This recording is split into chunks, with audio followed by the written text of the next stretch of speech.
The wind that came down off the Bighorn Mountains in the autumn of 1876 carried a cold that had teeth. It cut through wool and leather and the thin pretense of civilization that men brought west with them. It cut through everything except memory. And memory was the one thing Charlotte Beaumont could not put down. She sat on the bench seat of a stagecoach that smelled of stale tobacco and wet horse, her gloved hands folded in her lap, her cornflower blue eyes fixed on the gray line where prairie met sky. The driver, an old man named Bartholomew Pike, had told her 3 hours back that they would reach the Sweetwater Trail crossing by sundown. He had said it the way men say things when they are trying to comfort someone they do not know how to comfort. Charlotte had simply nodded and turned her face back to the window. She was 22 years old. She wore a navy blue traveling dress with lace at the cuffs, a small cameo brooch at her throat, and honey blonde hair pinned in the manner her mother had taught her when she was 12. She carried a small carpet bag that contained 3 dresses, a Bible that had belonged to her grandmother, an embroidered handkerchief with the initials CB, and one folded letter she had read so many times she could recite it from memory. The letter was from her father, the man who had paid her passage west the way another man might pay to dispose of a lame horse. You have become a burden this family can no longer carry. Dr. Pemberton has confirmed what your mother feared. After Mr. Sterling broke the engagement, no decent man in Philadelphia will have you. The man in Wyoming has agreed to take you. Do not return. Do not write. Let us remember you as you were before this happened. Charlotte folded the letter again and pressed it against her chest, as if she could push the words back inside the paper and erase them. She could not. The words lived in her now, the way a splinter lives under the skin working its way deeper instead of out. The stagecoach rocked over a stone in the trail. Bartholomew Pike clucked at the horses. The sun dropped another inch toward the western peaks, and the shadows of the lodgepole pines began to stretch long and dark across the snow. Then the first shot came. It cracked across the canyon like a dry branch breaking, and a heartbeat later, Bartholomew Pike grunted as if someone had struck him in the chest. Charlotte saw the dark stain blossom on his shoulder before she understood what it was. The old man pulled hard on the reins and shouted something she could not make out, his voice swallowed by a second shot, then a third. The lead horse screamed and went down, dragging the others sideways into the brush. The stage tipped. Charlotte was thrown against the door, then against the floorboards, her cheeks striking wood hard enough to taste copper. She heard hooves fast, and many coming from the trees on the right side of the trail. Bartholomew Pike turned his pale face toward her, blood running down his sleeve. His eyes were not afraid. They were sad and old and very tired. "Get out, miss," he said. "Run for the hollow. Don't look back. Don't stop." She did not argue. She did not have the time. She kicked open the door of the leaning stage and dropped into snow that came up past her ankles, her skirt tangling around her legs, and she ran. She ran without thinking. Her boots slipped on hidden roots. Branches tore at her sleeves. She heard a man laughing somewhere behind her, low and ugly, and then a voice called out across the trees. "Hold up there, pretty thing. We just want to look at that gold ring on your finger and whatever else you got worth taking." Charlotte ran harder. She could feel her heart beating in her throat. She could feel the cold air burning her lungs. She could feel something she had never felt before in 22 years of parlors and pianos and afternoon teas. She felt the certainty of her own death. She tripped. Her face hit the snow. She tasted blood and pine needles, and she lay there for a half second knowing that the man with the laugh was almost on her, knowing that she had never in her life done anything dangerous, and that she was going to die in a strange forest 2,000 miles from her mother's house. That was when the second crack came. It was a different sound. Bigger. It rolled through the trees like a piece of the sky breaking off. And the man behind her, the one with the laugh, made a small wet noise, and then stopped making any noise at all. Charlotte rolled onto her back. She saw the man on his knees in the snow, a red flower opening on his shoulder, his pistol fallen out of his hand. She saw him lift his face to look at something behind her, and what she saw in his eyes was the same thing she had felt a moment before. The certainty. Then the trees on the north ridge moved. 3 riders came out of the lodgepole pines as if the mountain itself had decided to send them. They came at a hard gallop, low in their saddles, their long oilcloth dusters whipping behind them like dark wings. Each of them carried a Winchester rifle held across the saddle horn. They were enormous, all 3, and they did not slow when they reached the trail. They split apart the way wolves split apart when they have decided what is going to happen next. The man in the middle reined in beside her. He was the largest of the 3, maybe 6.5 feet tall, with shoulders that filled out the duster like a yoke fills out an oxbow. His hair was the color of chestnut bark.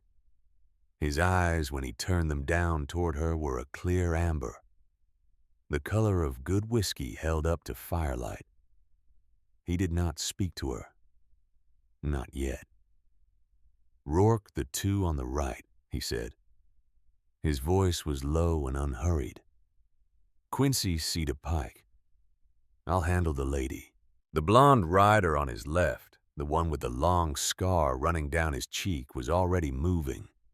He swung the Winchester up to his shoulder in one smooth motion, and from his horse at the gallop, he fired twice. 2 men Charlotte had not even seen hidden in the brush across the trail dropped without sound.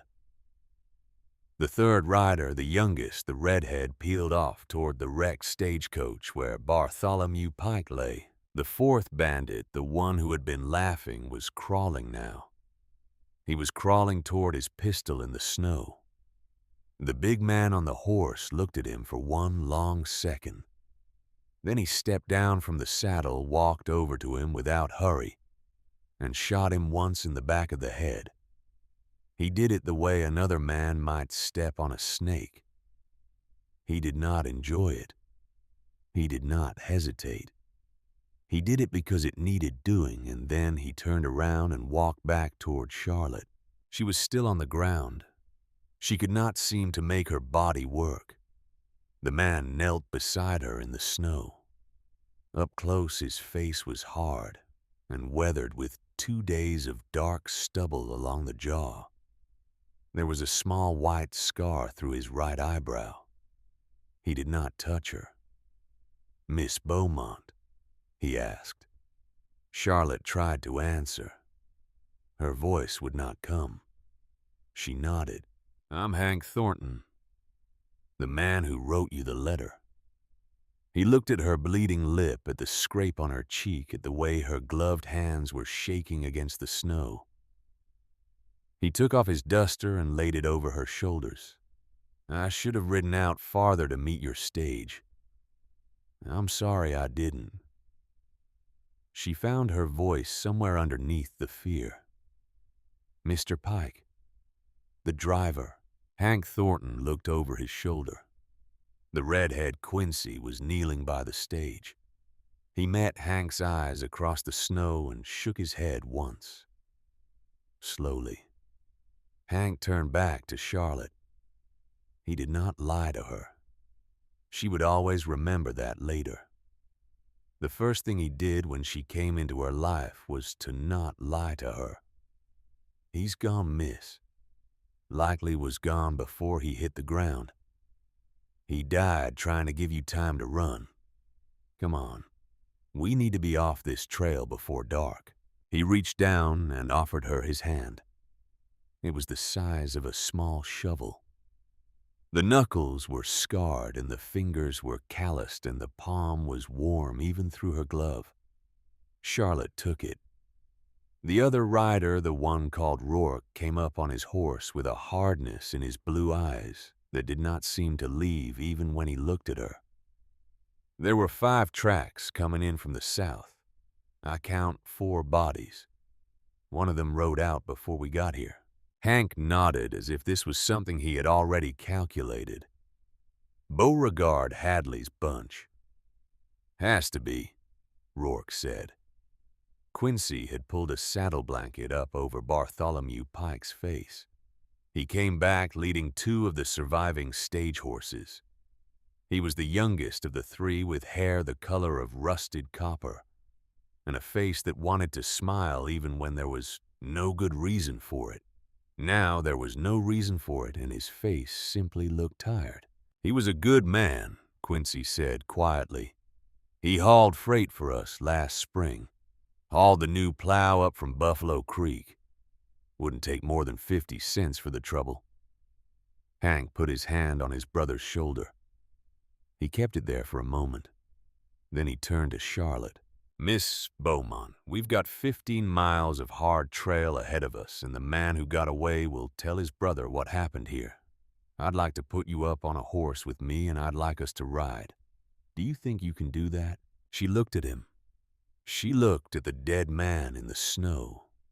She looked at the kind, sad face of Quincy and the watchful, narrow face of Rourke. And she looked back at Hank Thornton and his amber eyes, and she understood for the first time that she had not come west to be a wife. She had come west to be alive. Yes, she said, I can ride. The Thornton Ranch sat in a wide green valley that the Crow had once called the place of still water, and the white settlers had simplified to Stillwater Bottom. From the ridge above the valley in the last gray light of that long day, Charlotte saw what the brothers had built and could not entirely believe it. It was not a cabin. It was a fortress dressed up to look like a homestead. The main house was 2 stories of square timber, with a stone chimney as thick as a wagon and a wraparound porch facing east. A second, smaller cabin sat off to the side. Its windows shuttered, its door padlocked. Beyond the houses stood a long timber barn, a smithy with a tin roof, a chicken coop, and a stout split-rail corral holding 9 horses.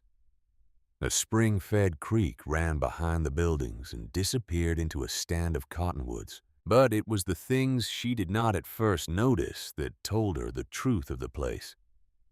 The shutters of the upper windows were not just shutters.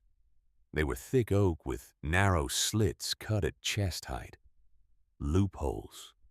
A man could fire a rifle through them without showing anything but the muzzle. The corner of the main house facing the trail had been built up with field stone halfway to the eaves. The smithy had no windows on the side that faced the open country. Even the woodpile had been stacked into a low wall across the yard, breast high in a rough crescent. This was a place that men had built knowing that other men might one day come for what they had. Hank rode in first. Quincy followed with Charlotte. Rourke rode last, his eyes never quite leaving the trail behind them. Charlotte slid down from the horse on stiff legs. The cold had finally reached her bones.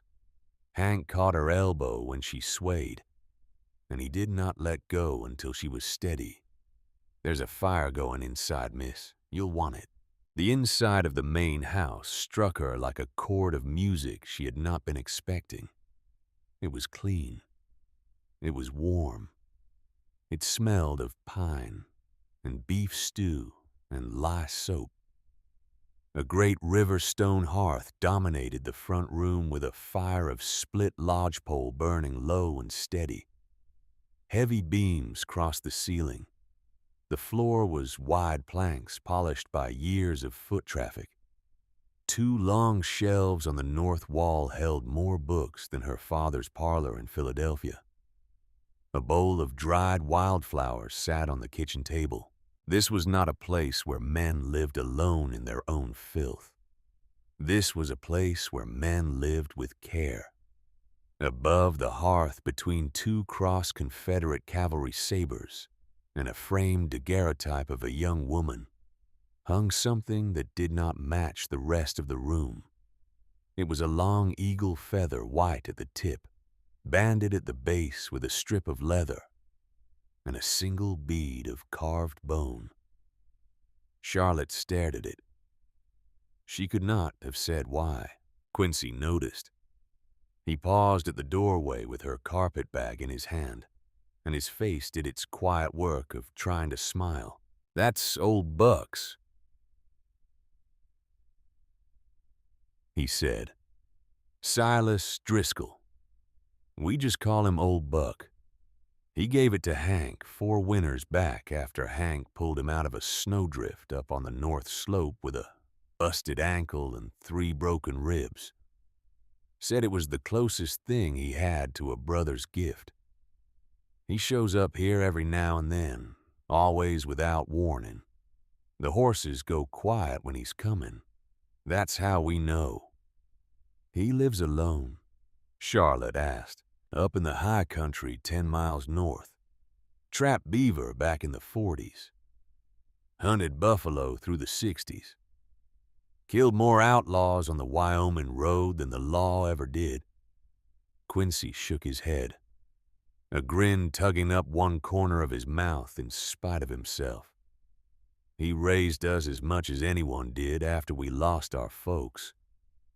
He'll like you, miss.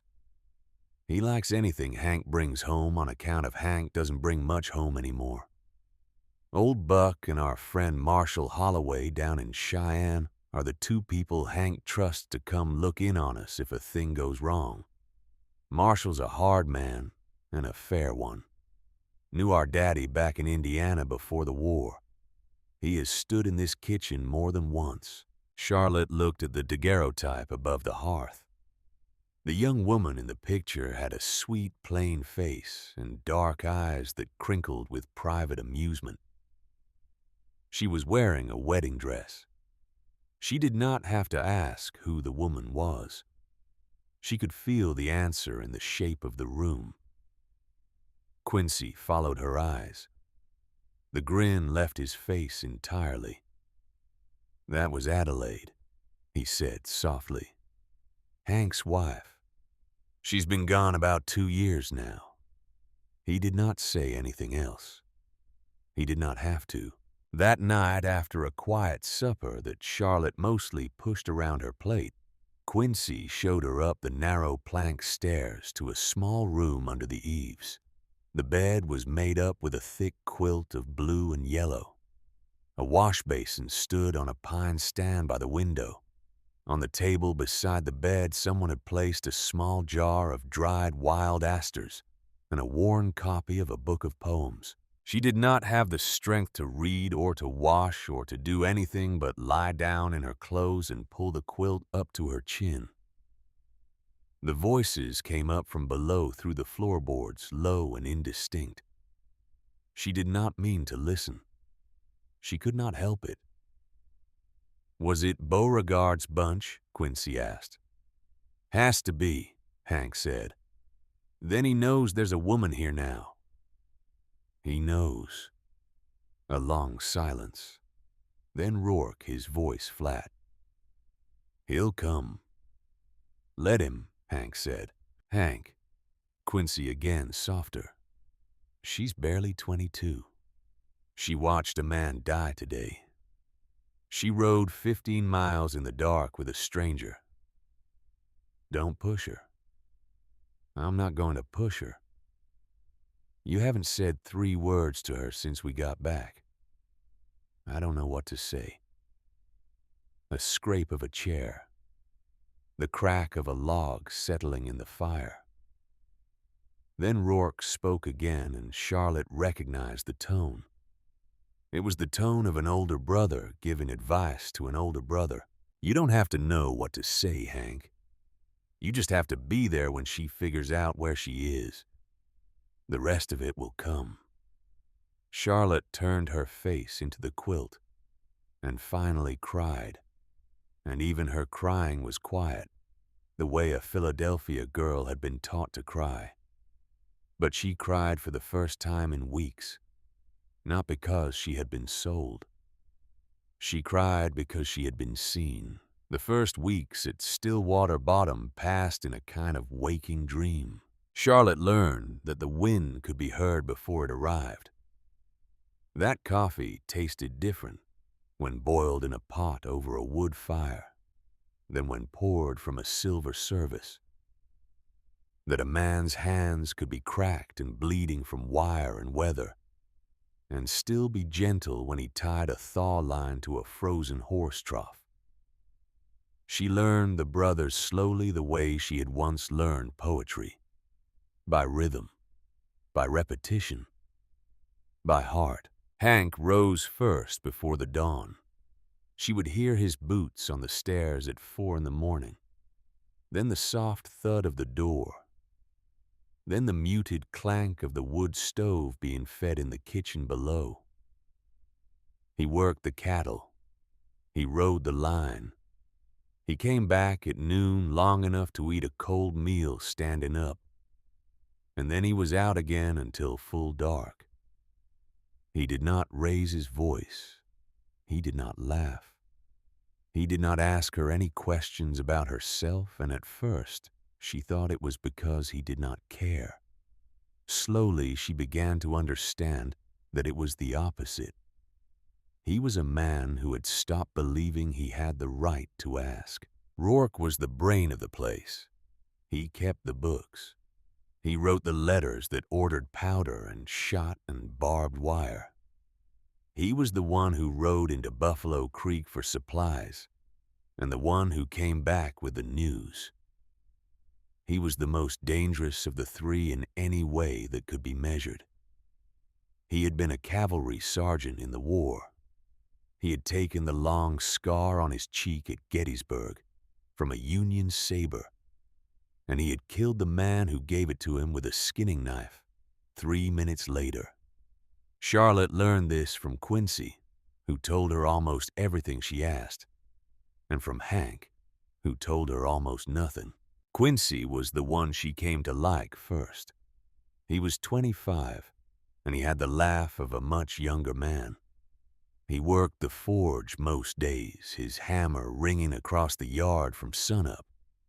He shod the horses. He fixed the wagons. He carved small things in his off-hours, wooden birds and tiny horses, and he gave them away to children whenever the family went to town. He had been only 17 when the war ended. Hank had ridden home from Tennessee to find Quincy half-starved and wild as a cat in their dead mother's burned house in Indiana, and Hank had brought him west, and Quincy had never once spoken of going back. In her second week, Charlotte asked Quincy if she might step inside the small locked cabin behind the main house. She had asked because she had begun to suspect what was inside it. She had begun to understand the shape of what Hank Thornton was carrying, and she had wanted to see it for herself, to know. Quincy hesitated for a long moment. Then he took a key from a peg above the kitchen door and walked her across the yard and unlocked the door without a word. He did not go in with her. Take your time, miss. Just shut it tight when you're done. She stepped inside. The air was cold and dry and smelled of wood and cedar oil. The shutters were closed, but enough light came through the gaps to show her the room. It was a complete house held in suspension. A double bed made up with a faded blue coverlet. A woman's shawl folded over the back of a rocking chair. A silver hairbrush on a small vanity, the bristles still showing a few dark hairs caught in them. A row of dresses hanging in a wardrobe whose door had been left ajar. A pair of small leather shoes set neatly side by side at the foot of the bed. And in the corner by the window, a cradle. Charlotte walked to it slowly. The cradle was beautiful, hand-carved from a single piece of pine. The hood was scrolled with running wolves and rising eagles, and a young horse leaping over a creek. Around the upper rim, deep-cut letters spelled out a name and a date. For my son Ezekiel Hank Thornton. Your father will always be here. H.T. The date below it was a date in the spring of 1874. The same date appeared twice. The day of his birth. The day of his death. Charlotte sank down onto the floor beside the cradle. She did not weep. She put one gloved hand on the smooth pine rim, and she sat with it for a long time. She thought about the man with the amber eyes who carved running wolves into wood for a son he had never gotten to hold. She thought about a young woman with crinkled eyes who had not lived to nurse him. She thought about what it must take to walk past this locked door every morning for 2 years and not open it because to open it would be to remember that you had once been a man with a future. When she finally came out, she locked the door behind her, and she gave the key back to Quincy without a word. Quincy looked at her face and nodded once. "I'll tell Hank you went in," he said. "He should know." "Will he be angry?" "No, miss. I don't think he will." That night, Hank came in late from the line. Charlotte was sitting at the kitchen table mending a tear in one of Quincy's shirts. She had not asked to mend it. She had simply taken it down off the basket because her hands needed something to do. Hank shed his coat at the door, hung it on the peg, and walked over to the stove to pour himself a cup of black coffee. He did not sit down. He stood there with the cup in both hands looking at the steam. "Quincy says you went into the cabin." "I did. I should have asked first. I'm sorry." "No." He shook his head once. "I'm glad you did. I haven't been able to." He took one sip of the coffee. His shoulders were set the way a man sets them when he is holding up a weight he has been carrying for so long he no longer notices it. "Her name was Adelaide," he said. "She was 24. She came out from Indiana with my brothers and me in the spring of '72. We built this place together. She wanted a yellow door on the front of the house. I never got around to painting it. She used to laugh at me for it. She said I'd put it off until our grandchildren did it for us." Charlotte set the shirt down in her lap. "The boy was born in March of '74, Hank said. 2 months early. The weather was bad. The doctor in Buffalo Creek couldn't reach us in time. Quincy rode for him at midnight in a blizzard, and by the time he got back, the boy was gone. And Adelaide was bleeding, and there was nothing anyone knew to do. She lived until morning. She told me to plant an apple tree where we buried them. I planted it that spring. It blooms now." He set the cup down on the stove with a small, careful sound. "I tell you this, Miss Beaumont, because I will not lie to you about who I am. I am a man who has been gone from himself for 2 years. My brothers brought me back enough to function. They could not bring me back enough to feel anything. When I wrote that advertisement for a wife, I did not write it because I was lonely. I wrote it because Quincy told me that if I did not begin to live again, he was going to leave. And I owe him too much to drive him off. I expected to receive letters from women I would not be able to love. I expected to be polite to one of them. I expected that to be the end of it. He turned and looked at her. His face did the thing it did when something had gone very deep into him, and he did not yet know how to react. I am telling you this because today I saw your face when you came out of that cabin, and it was the first time in 2 years that I have looked at another human being and felt that someone else understood. I'm not asking anything of you, Miss Beaumont. I am telling you that I see you. That is all. Charlotte sat very still. She had been spoken to 1,000 times in her life, by suitors and dancing instructors and ministers and aunts. She had been complimented and flattered and lectured. She had been told she was beautiful and well-bred and accomplished. She had never in 22 years been told that she was seen. "Mr. Thornton," she said, and her voice was steady even though her hands in her lap were not. "I would like to stay, not because I have nowhere else to go, because I would like to."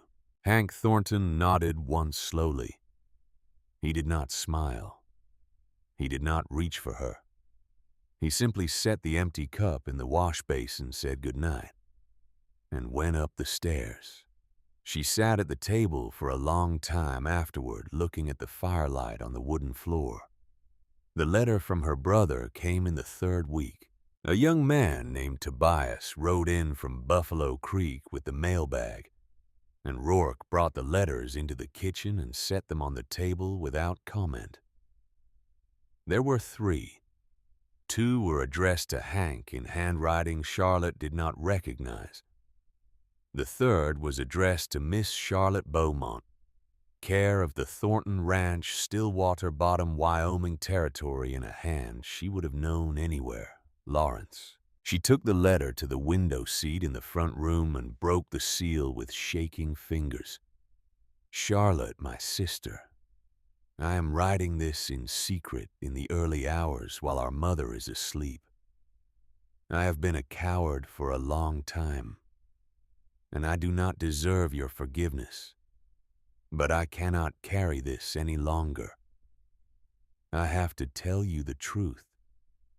She read the rest of it through twice before she fully understood it. "At the Sterling Christmas dinner last year, I was in the smoking room behind a screen of palms when Vivian Sterling came in with our mother. They did not see me. I was 23 years old and drunk on punch, and I sat there because I was too embarrassed to come out. They spoke for 40 minutes. Mother offered Mrs. Sterling some excuse for canceling the engagement that would not damage Ambrose's reputation. Mrs. Sterling said her doctor would handle it. She paid Mother $500 in front of me. She paid the doctor $500 more later. I have since seen the bank record.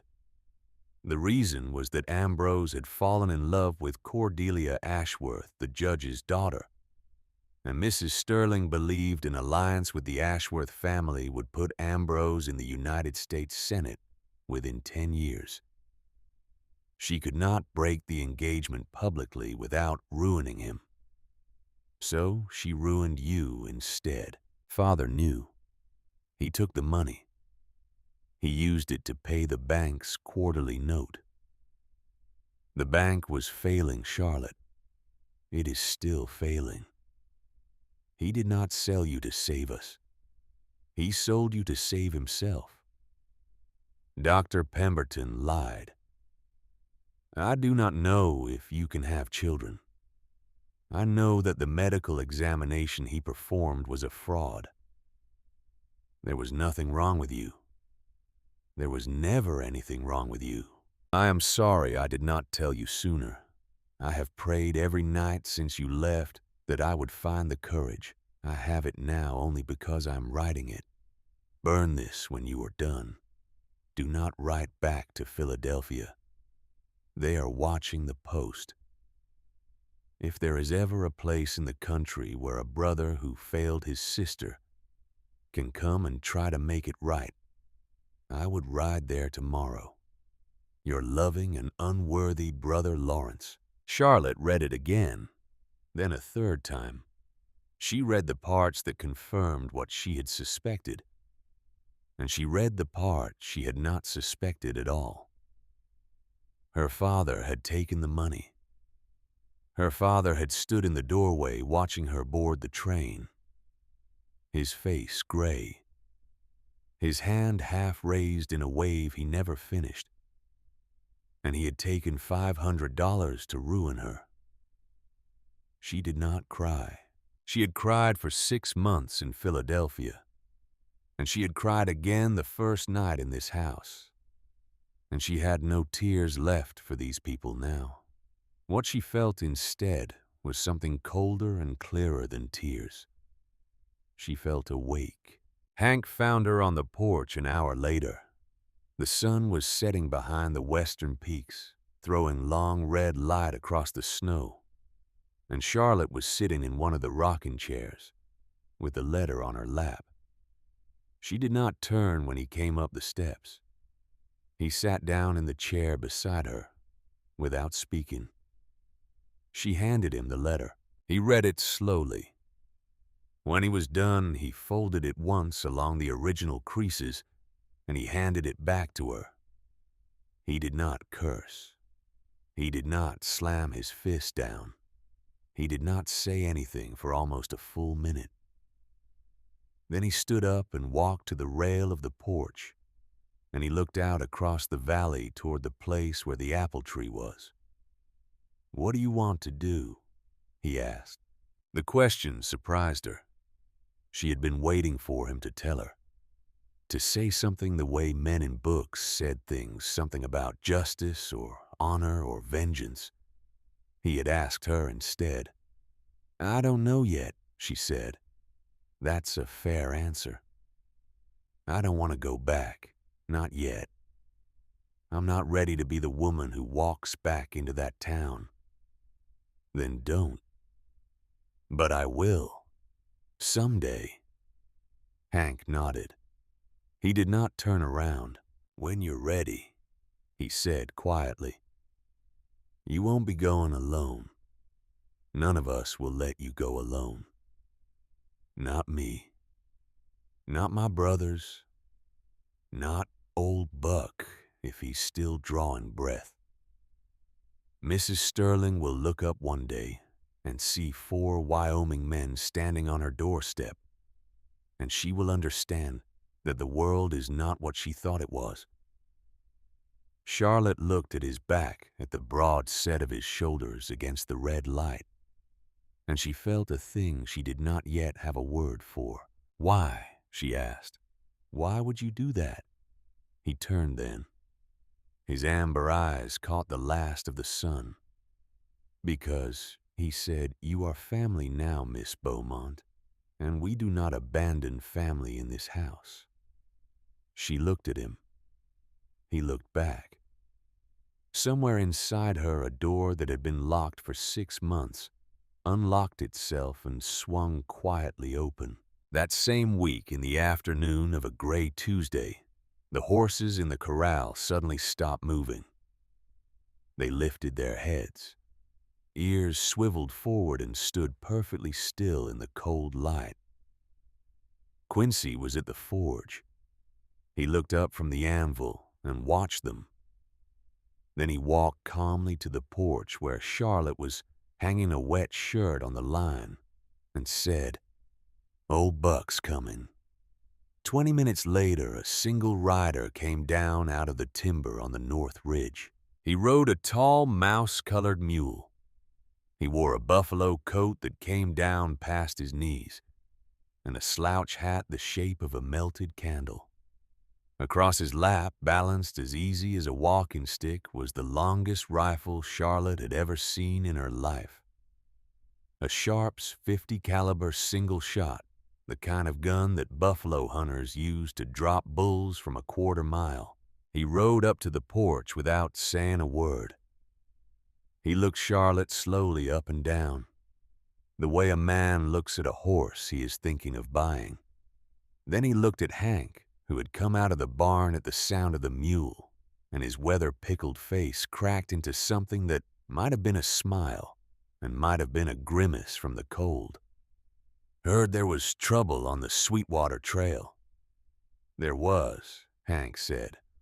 "Heard you brought home a Philadelphia gal." "Did." The old man swung down from the mule with a stiffness that suggested a lifetime of broken bones.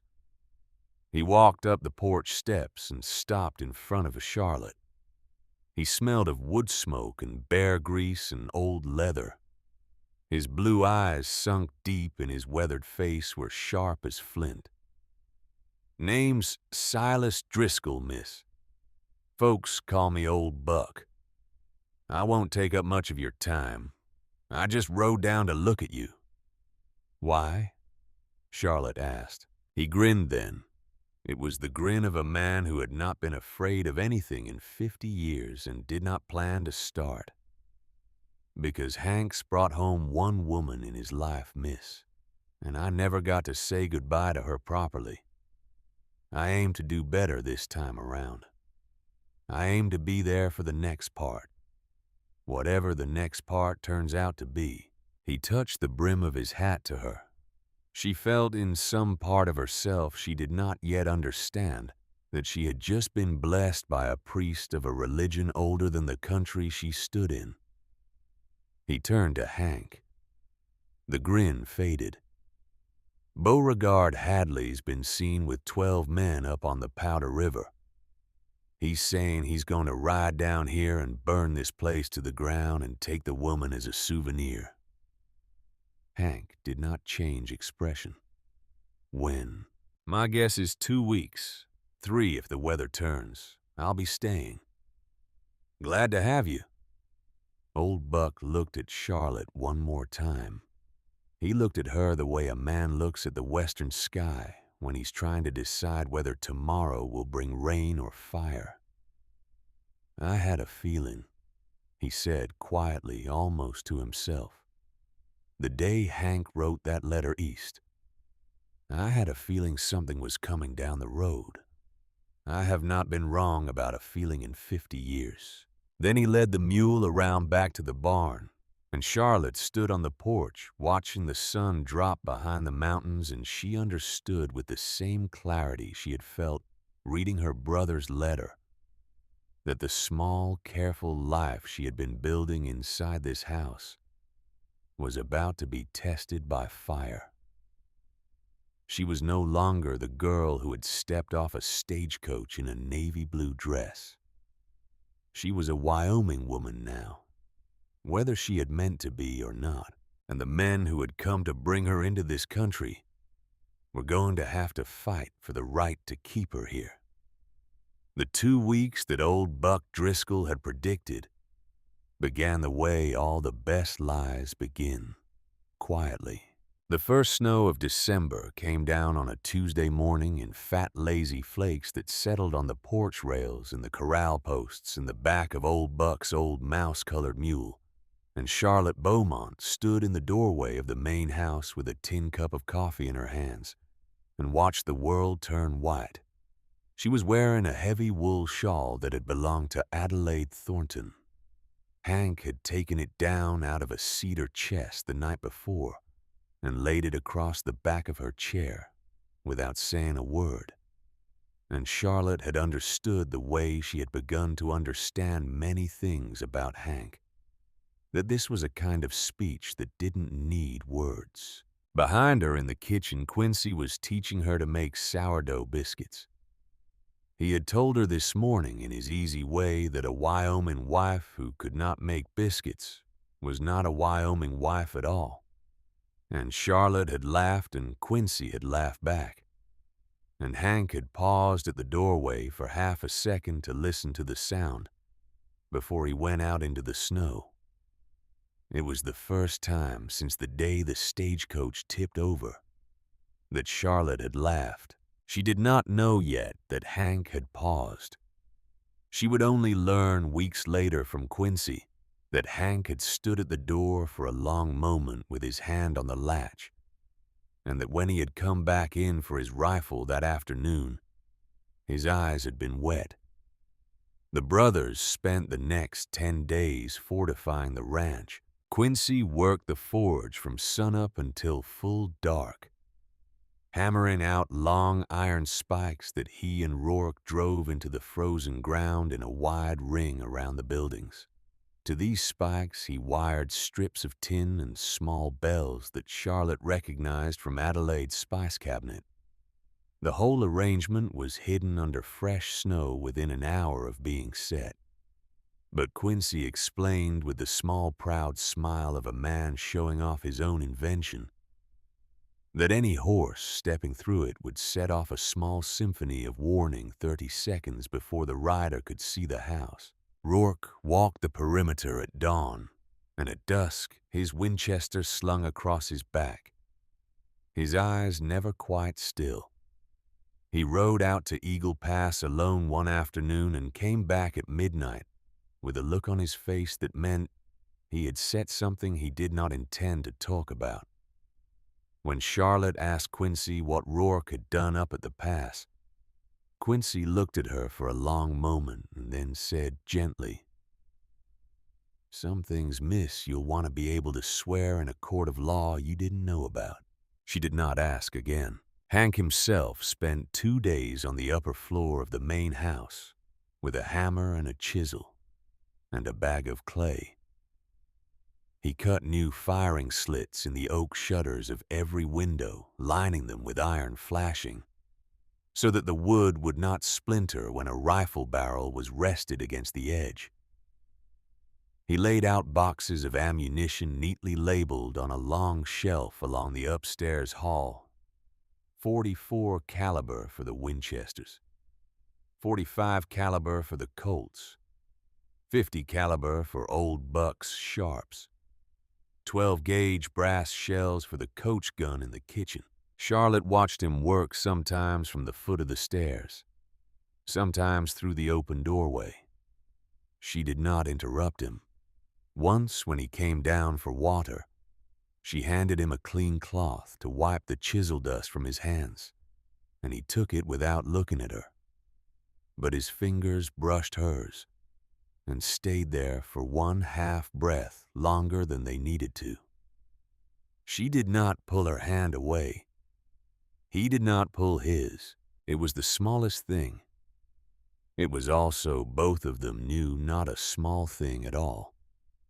In the cold blue evenings when the work of the day was done, Quincy taught her to shoot. He set a row of empty bean cans on the corral rail at 20 paces, and he handed her a small Colt pocket revolver in 31 caliber that fit her hand the way a teacup might fit a child's. He showed her how to thumb the hammer back. He showed her how to align the front blade with the rear notch. He showed her how to breathe out and squeeze the trigger, and not flinch when it bucked. The first 10 shots she missed entirely. The bean cans sat in the cold air untroubled. Quincy did not laugh, and he did not sigh. He simply reset the cans and reloaded the cylinder and said, "Again, miss." On the 11th shot, the third bean can on the rail jumped into the air. Charlotte gasped. She had not expected to hit it. The recoil of the small pistol traveled up her arm in a way that felt strange and electric, and she stood there for a long second staring at the empty space on the rail. "Again," Quincy said. She hit a can on the next shot, and the next, and the one after that. By the end of the lesson, she had emptied the cylinder 6 times and put 19 out of 30 rounds onto the rail. Quincy nodded once. "You'll do, miss. You'll do just fine." Hank had come up to the porch sometime during the lesson without her hearing him. He was leaning on a porch post, his arms crossed, watching her. When she turned and saw him, she felt the heat come into her face in spite of the cold air. And Hank looked at her in a way she had not seen another man look at her in her entire life. He looked at her like he was glad she could shoot. That night at supper, old Buck Driscoll, who had taken to sleeping on a buffalo robe in front of the kitchen hearth and refused all offers of a proper bed, set down his fork and looked across the table at Charlotte. "Miss Beaumont," he said, "you've been raised in a city all your life. Yes, your hands are soft.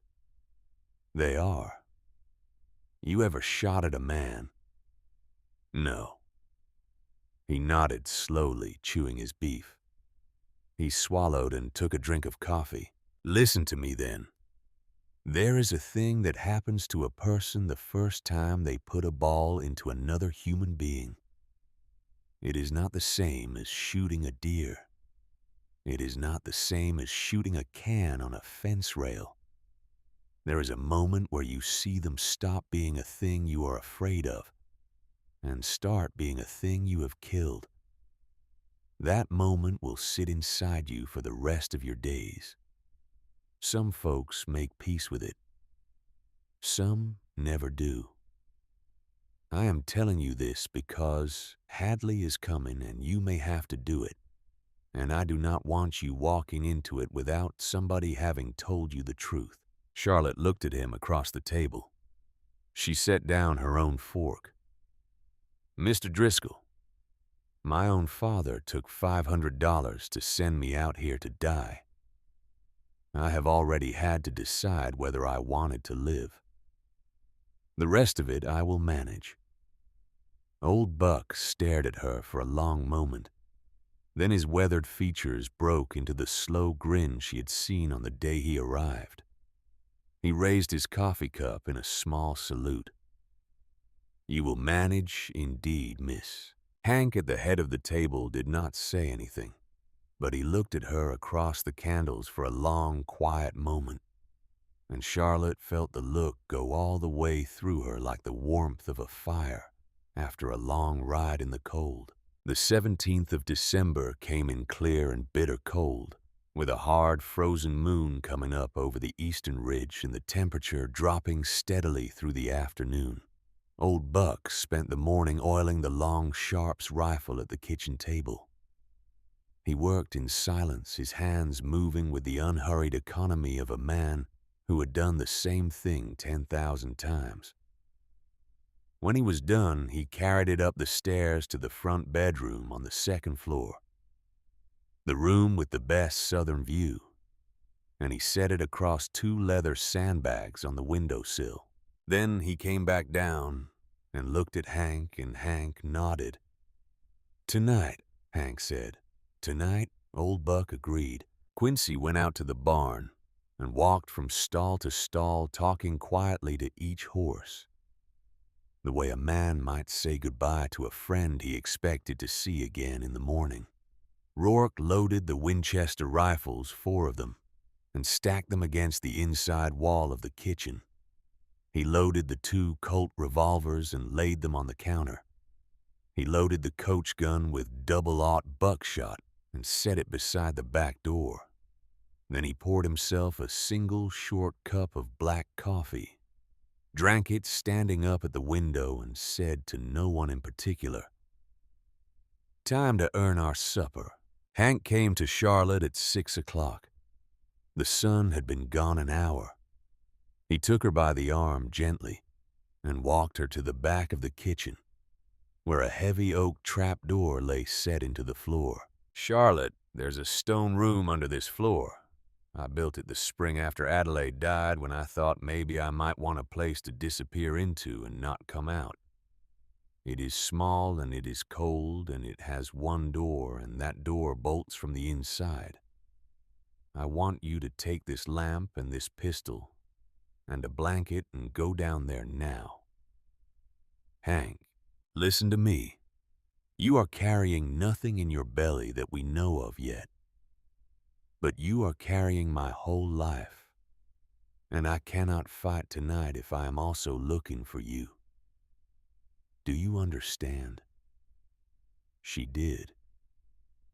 She understood every word. She nodded. If anyone comes down those steps, that is not me or my brothers or old Buck. You bolt the door. You hear footsteps. You do not know you put a ball into the door at chest height. You do not call out. You do not ask questions. You shoot. Do you understand? I understand. One more thing. He set his hand on her cheek briefly with surprising gentleness. If we are quiet for a long time after the shooting stops, that does not mean we have lost. Sometimes after a fight, a man does not feel like calling out. Wait. We will come for you. She put her hand over his hand on her cheek. It was the first time she had touched him freely with intention, since she had taken his hand in the snow on the day of the stage. Hank Thornton, she said, come back to me. I aim to. He lifted the trap door and she went down the wooden steps into the small stone room with a lamp in one hand and a Colt pocket in the other. And Hank closed the door above her and she heard him drag a bench across the floor of the kitchen to weight it down. She bolted the inside lock. She set the lamp on a small wooden stool. She sat down on the folded blanket against the cold stone wall and laid the pistol across her knees. And she waited. It began at 12 minutes past midnight. She had been counting her own heartbeats by then in groups of 100. She was on her 14th group when she heard faintly through the floor above her the small, distant tinkling of bells. Quincy's wire and tin warning had done its work. A heartbeat later, the night cracked open. A volley of rifle fire from the south side of the yard, 4 or 5 guns at least. The window glass in the kitchen shattered above her. She heard the heavy concussion of old Buck's sharps much higher up from the second floor. A single deep bone-shaking boom that rolled through the timbers like distant thunder. A man screamed in the yard, a voice she did not know. Then more rifle fire. Quincy's lighter Winchester, fast 3 shots in succession. Rourke's slower, more measured, the same precise spacing she had heard from him on the day of the stage. Hank somewhere on the upper floor firing in a steady rhythm she could feel through the boards above her head. Charlotte did not weep and did not pray. She sat with her back against the stone and the pistol on her knees, and she listened. She listened the way a doctor listens to a heart counting beats, marking which guns were still firing and which had gone silent. The fight rolled on for 19 minutes by the small watch she carried in her dress pocket. She counted them. It rolled and roared and stopped and started again. Once, somewhere very close above her, she heard a man's body fall hard onto the wooden floor of the kitchen, and she lifted the pistol and pointed it at the trap door, and her finger tightened on the trigger. But no one tried the door. The body did not move again. She did not know yet who it was. Then from above her she heard a noise that did not fit. It was the soft scrape of metal on metal. Quiet. Careful. Someone was at the trap door. Someone who did not want to be heard. Charlotte lifted the lamp away from the door so her shadow would not show through any crack. She raised the Colt with both hands. She pressed her back against the cold stone, and she pointed the pistol at chest height on the door above her, the way Hank had told her. And she waited. The bolt of the trap door was heavy and on her side. It could not be opened from above. But the latch beside it, the small slide latch she had not even noticed Hank set, was being worked. Slowly, patiently, by a hand that was not in any hurry. A voice came down through the wood. A familiar voice. A Philadelphia voice. "Charlotte, it's Ambrose. It's me, Ambrose Sterling." Charlotte did not lower the pistol. She had not seen Ambrose Sterling since the spring of '76, when he had stood in her father's parlor and broken their engagement with the dry little speech his mother had written for him.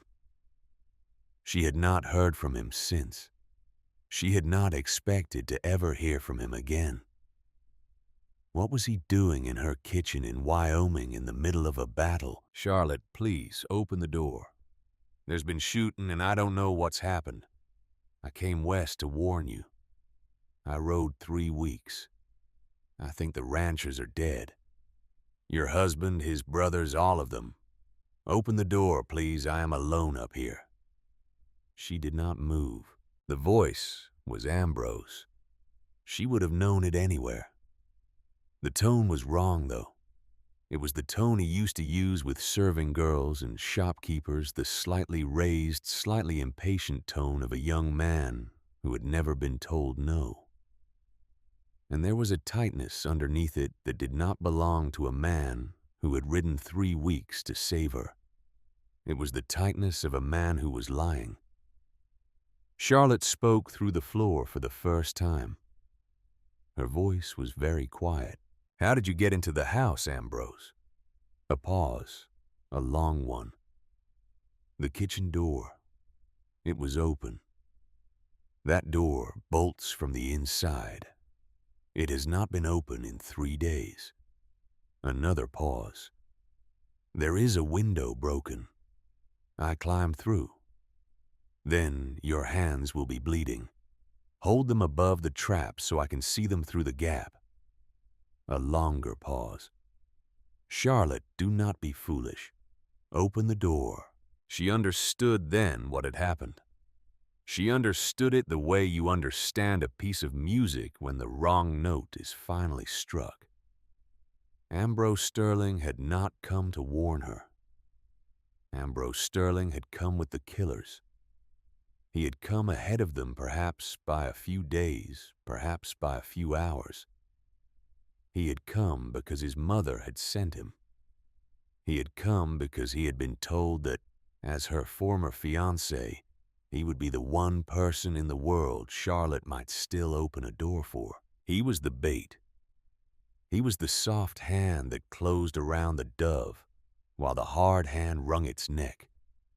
Charlotte Beaumont of Philadelphia, who had embroidered linens and played piano and danced the cotillion at the Bellevue Stratford Hotel at 17, leveled a .31 caliber Colt pocket revolver at the trapdoor of a stone room in the basement of a Wyoming ranch and said in a voice that did not waver, "Ambrose, step back from that door.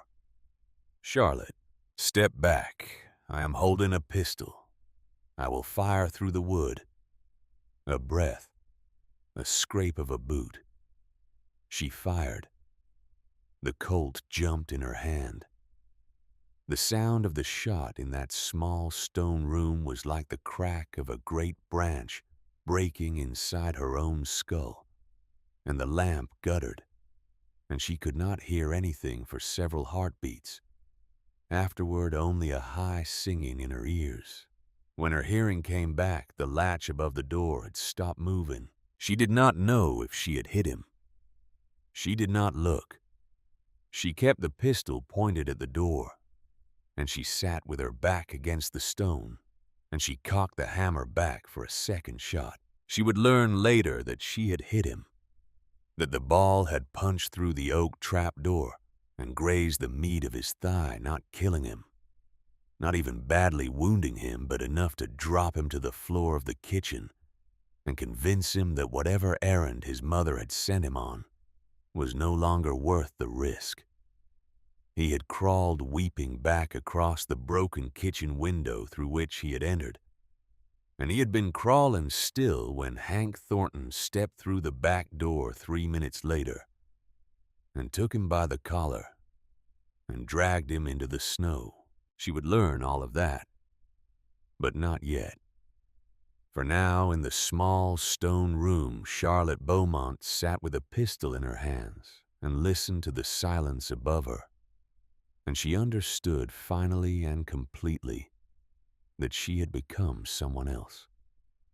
The Philadelphia girl who had stepped off a stagecoach in a navy blue dress was gone. She had been replaced by a woman who would put a ball through a door if the door needed a ball put through it. It was 27 minutes past midnight when she heard the boots she had been waiting for come down the stairs above her. The walk was uneven. One leg was being favored.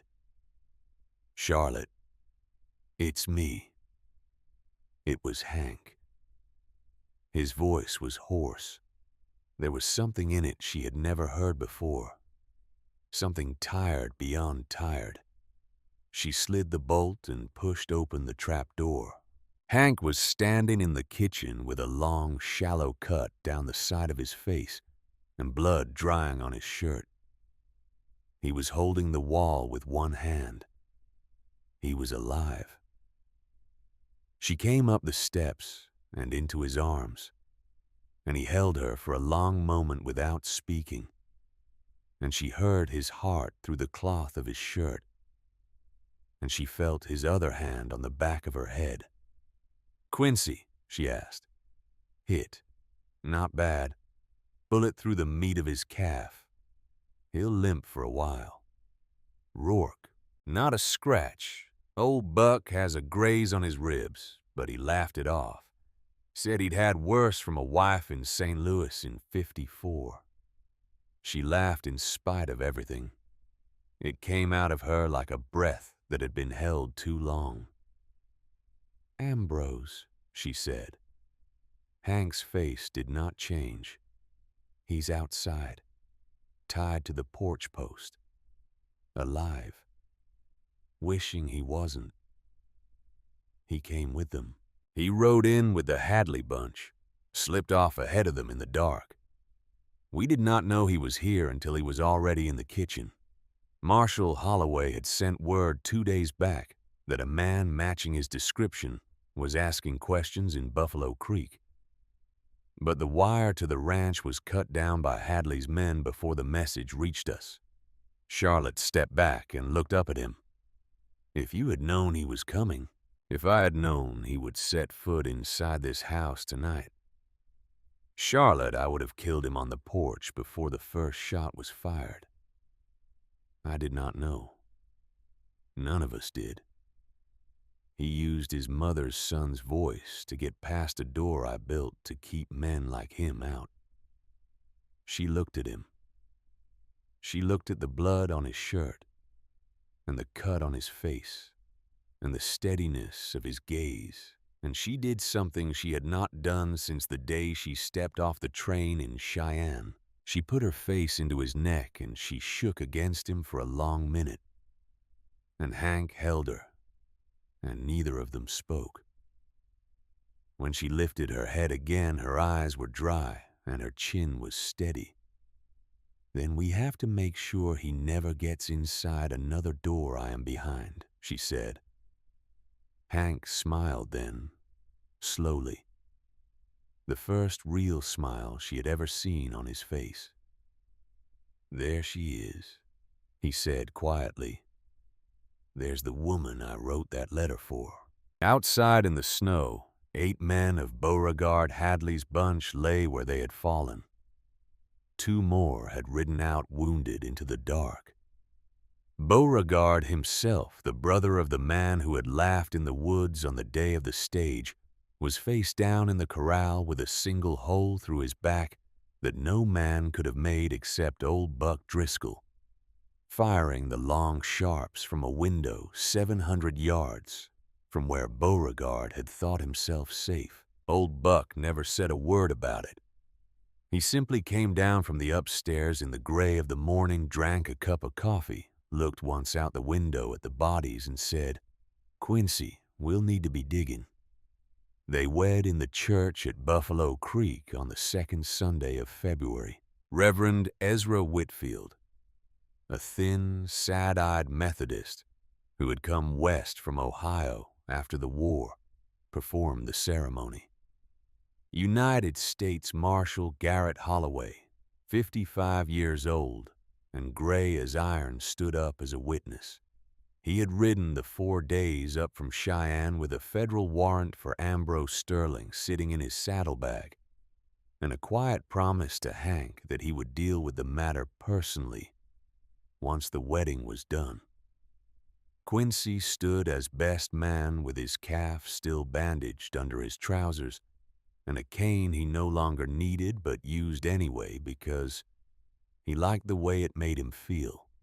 Rourke watched the door as Rourke would always watch the door at any gathering for the rest of his life. Old Buck stood at the back of the small church in his cleanest buffalo coat, which was still not very clean. Charlotte wore a dress of plain white silk that she had sewn herself in 12 evenings by lamplight in the kitchen of the main house, with Adelaide's old work basket in her lap. The brass thimble in that basket had been Adelaide's. Charlotte had kept it. Hank had ordered a ring from a silversmith in Cheyenne. It was a simple band, narrow, nothing fancy. He slid it onto her finger with hands that had killed men 9 weeks earlier, and now somehow did not shake.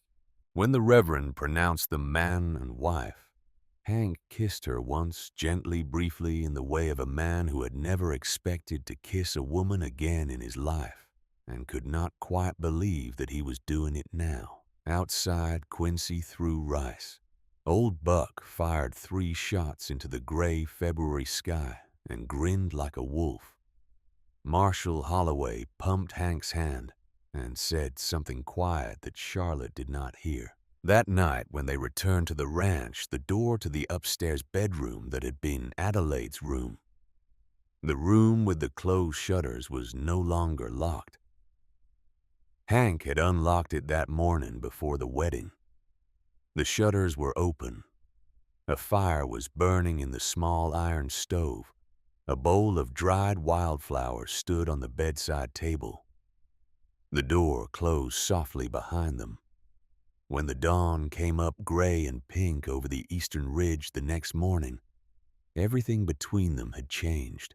Spring came hard and fast to the Bighorn country in 1877. The snow melted in 3 weeks of warm wind, and the high creeks ran brown and full, and the calves dropped in the south pasture at the rate of 2 a day. Charlotte learned to pull a calf in a hard berth. She learned to set a broken fence post. She learned the names of the horses and the temperaments of the horses, and she learned which steers in the herd were trouble and which were calm. She also began by the 2nd week of April to feel sick in the mornings. She did not say anything for 10 days. She watched her own body the way Rourke watched the trail. She marked the days. She counted backward.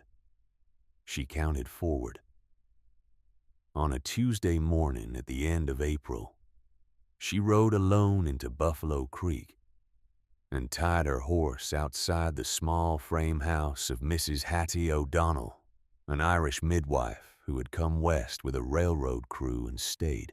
Mrs. O'Donnell examined her for 40 minutes. She asked her quiet questions. She nodded a great deal. When she was done, she sat down across from Charlotte at her small kitchen table and took both of her hands in hers.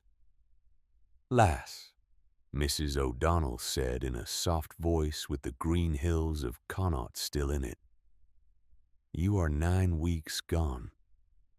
There is a child in you healthy as far as I can tell. You will be a mother before the leaves turn." Charlotte did not speak for a full minute. She sat with her hands in Mrs. O'Donnell's hands, and she stared at the kitchen stove, and the slow understanding rolled through her like a wave returning to a shore it had not seen in a long time. Dr. Mortimer Pemberton of Philadelphia, on a spring afternoon in 1876, had told her in the cold parlor of her father's house that she would never bear a child. He had been paid $500 for that opinion. Mrs. Hattie O'Donnell, in a small kitchen in Wyoming Territory, had just told her the truth for free. Charlotte began very quietly to weep. They were not tears of grief. They were the tears that had been waiting for a whole year in some locked room of her chest, and they came out of her now without sound, while Mrs. O'Donnell held her hands and made small, soothing noises in Gaelic. She rode back to the ranch in the long blue light of evening.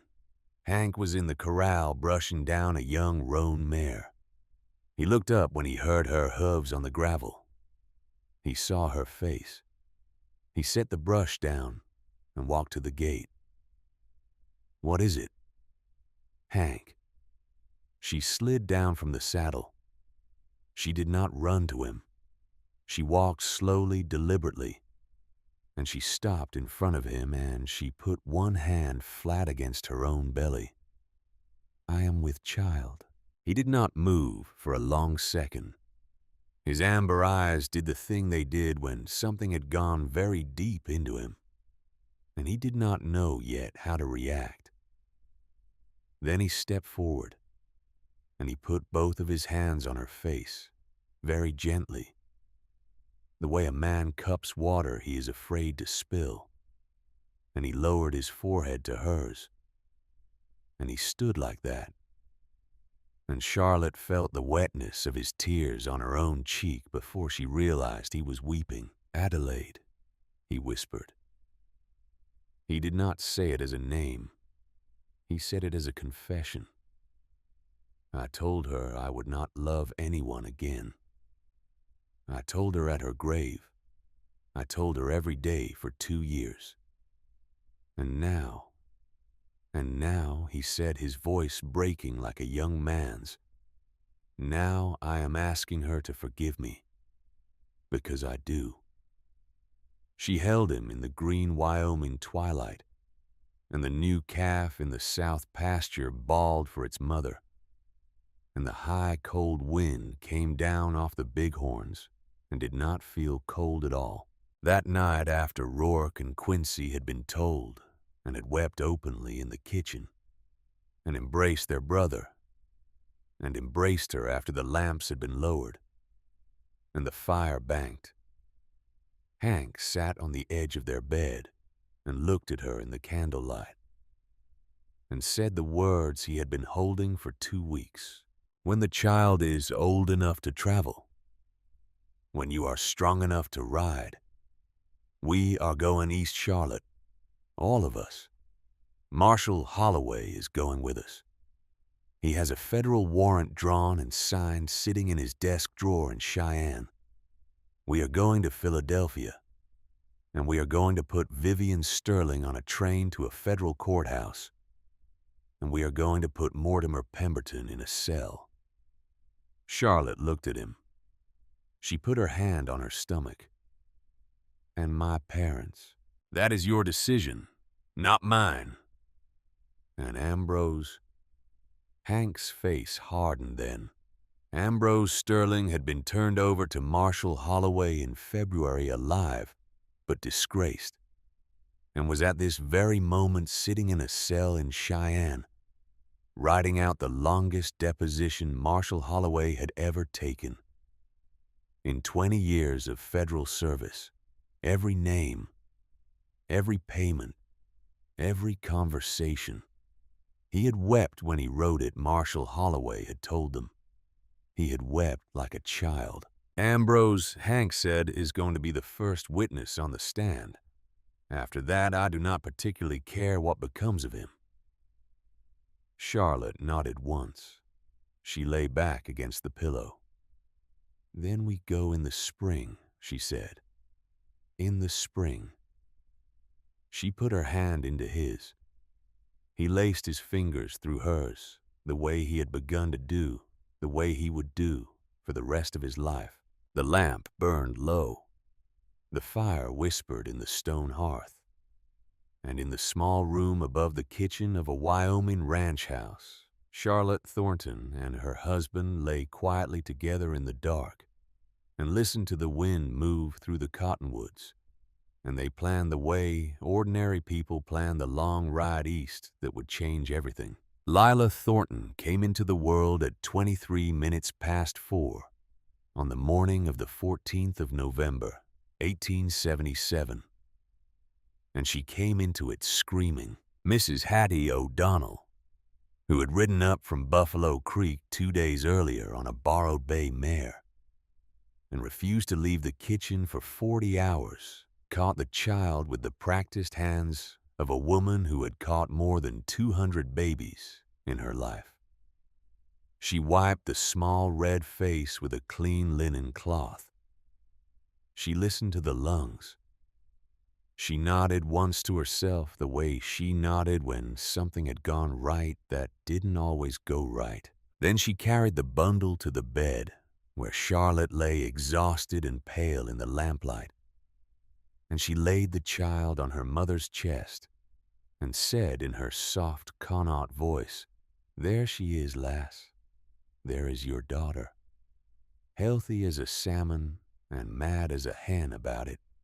Charlotte looked down at the wet, red, furious face on her chest, and she laughed and cried at the same time, and she did not know which was which. Hank had not been allowed in the room. He had not been allowed within 30 feet of the door for the whole 12 hours of labor, because Mrs. O'Donnell had taken one look at his face the night before and said in a tone that brooked no argument, "Mr. Thornton, you will sit on the porch with a rifle across your knees and you will guard this house from imaginary Indians until I tell you to come inside." She had said it because she had known somehow what other midwives had not always understood. She had known that Hank Thornton had been in this house once before with another woman screaming behind a closed door, and that the screaming had stopped at dawn, and that the door had opened, and the man inside it had told him she was gone. Mrs. O'Donnell had not wanted Hank to remember any of that tonight. So she had put him on the porch with a rifle and his brothers, and she had said, "When I open this door, it will be to bring you good news, mister. You wait for the door to open." Hank had waited. For 12 hours he had waited. He had not eaten. He had drunk 3 pots of coffee and smoked 7 cigarettes that Quincy had rolled for him because his own hands had not been steady enough to roll them. Rourke had sat beside him on the porch the entire time and had not spoken once, which was the way Rourke comforted a man. When Quincy finally came down from the 2nd floor at 4:30 in the morning and stood in the doorway and said gently, "Hank, get up. Go up there. You have a daughter." Hank Thornton, who had killed 9 men in his life and watched his first wife die under his hands, simply put his face into his palms and wept. Then he went up the stairs, and he met Lila. He did not speak for a long time. He stood at the foot of the bed in his stocking feet and looked at the small bundle on his wife's chest, and his eyes brimmed and did not spill until Charlotte said very quietly, "Come here, Hank Thornton. Come and meet her." He came. He knelt by the bed. He laid one calloused finger across the tiny fist, and the tiny fist closed around it with a strength he had not expected, and he made a small, broken sound in his throat. That was not a word. "Her name is Lila," Charlotte said. "If that suits you, it suits me." After my grandmother, the only person in my family who ever told me I was beautiful, and meant it. He nodded. He could not speak yet. He simply knelt with his finger held inside the small fist of his daughter, and watched her and did not let go. In the doorway where they had appeared without making a sound, Quincy and Rourke and old Buck Driscoll stood shoulder to shoulder. Quincy was crying without shame. Rourke was not crying, but his hand had gone up to his scarred cheek and stayed there. Old Buck, the oldest and hardest of them, simply looked at the child for a long moment and then said in a low voice to no one in particular, "I have lived long enough." Mrs. O'Donnell began to laugh, and then they were all laughing, and Lila, in a fit of indignation that anyone in the room would dare to laugh on her account, opened her small lungs and screamed at all of them. 2 weeks after Lila came into the world, a wire arrived from Cheyenne. Marshal Holloway had intercepted 6 men at the Cheyenne railhead. They had come west on 3 different trains over the course of a month, and they had been gathering at a saloon called the Bull and Bear, waiting for a guide who had never arrived. The guide was supposed to have been a man named Augustus Crane, who had been killed in a knife fight in a St. Louis card room on the 4th of November, 11 days before Lila was born. Without Crane, the 6 men had not known the way to Stillwater Bottom. Marshal Holloway had taken them all into custody on charges of conspiracy. They had been hired, the wire said, by a Philadelphia lawyer acting for an unnamed client. The lawyer's name was already on its way to Holloway by separate courier. Hank read the wire twice. He folded it. He looked at Charlotte, who was nursing Lila by the fire. "She tried again," Charlotte said. It was not a question. She tried again. How close did they come? Not close enough. Holloway had a man inside that saloon for 3 weeks. Old Buck rode down to Cheyenne in October, slept on the floor of the marshal's office, drank coffee with the man who was watching them, came home only when he was sure. Charlotte looked at her daughter. She looked at her husband. She did not weep. She did not rage. She simply nodded once the way a soldier nods when given a piece of information about the position of an enemy. "Then we still go east in the spring," she said. "We still go east in the spring." Spring came late to Wyoming in 1878. The snow held into the middle of March. Lila grew through the winter the way a healthy child grows. She slept in the cradle Hank had carved for the son who had not lived the cradle with the wolves and the eagles and the leaping horse on its hood. And Charlotte had been the one to take it down from the small log cabin and bring it into the bedroom on the morning Lila turned 1 month old. She had asked Hank first. He had nodded once and turned his face away, and that had been all that was said. The cradle had served the daughter who had come as well as the son who had not. It was both of them understood a kind of small private peace between the living and the dead. By the 2nd week of April, the trail east was open. The party that left Stillwater Bottom on the morning of April 15th, 1878, made an unusual sight on the platform of the Cheyenne train station. 4 days later, Hank Thornton in a clean black coat, with his Colt revolver concealed under it. Charlotte Thornton in a traveling dress of dark wine red with 5-month-old Lila in a sling against her chest. Quincy and Rourke Thornton, both armed, both watchful, United States Marshal Garrett Holloway, gray and lean as a winter wolf, with 2 deputies. Old Buck Driscoll in his cleanest buffalo coat, who had announced he was coming to see the city and had been told by Charlotte herself that he was very welcome. And Ambrose Sterling in handcuffs, with a federal marshal at each elbow, who had agreed to ride east with them as a state's witness, in exchange for a promise that he would not be tried in Wyoming for what he had done in the Thornton kitchen on the night of December 17th. It was 9 people and a child, and they took up an entire passenger car, and Marshal Holloway paid for it out of his own federal warrant fund. The train ride was 4 days. Charlotte slept very little. She sat by the window with Lila in her arms and watched the country roll past, the prairies turning into farmlands, and the farmlands turning into towns, and the towns turning finally into the great gray industrial sprawl of the eastern seaboard. She was returning to the city she had been born in. She was returning the way a woman returns to a grave she had not been ready to visit. Hank sat beside her. He did not speak much. He did not have to. His hand rested on her knee, and that was enough. They reached Philadelphia on the afternoon of April 20th, a Saturday. Marshal Holloway took rooms for them at the Continental Hotel on Chestnut Street, 2 blocks from Independence Hall. He told them that evening in the small private parlor of their suite what would happen the next morning.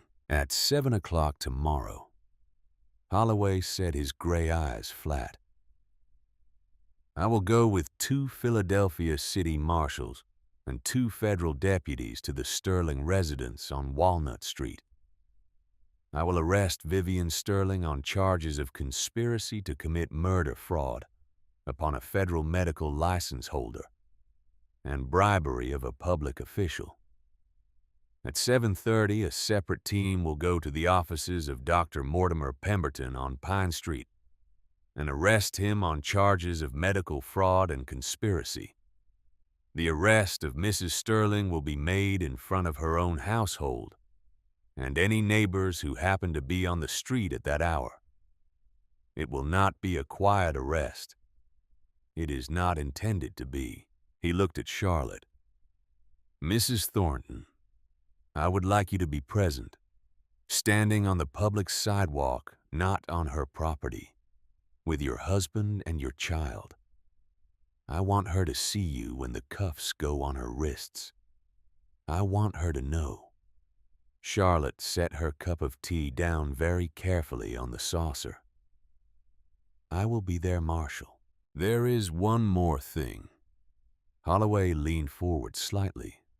After the arrest, I am going to deliver a packet of evidence to the offices of the Philadelphia Inquirer.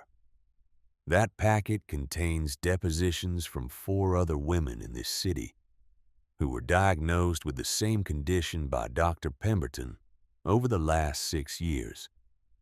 Each of them subsequently bore healthy children. Each was paid for her testimony by my office. Their husbands have agreed. Their fathers have agreed. The story will run on Monday morning's front page. I tell you this because once that story runs, your name will be in it. Your face will be in it. The drawings have already been made. There is no way to put this back into a bottle, Mrs. Thornton. I want you to know that before tomorrow.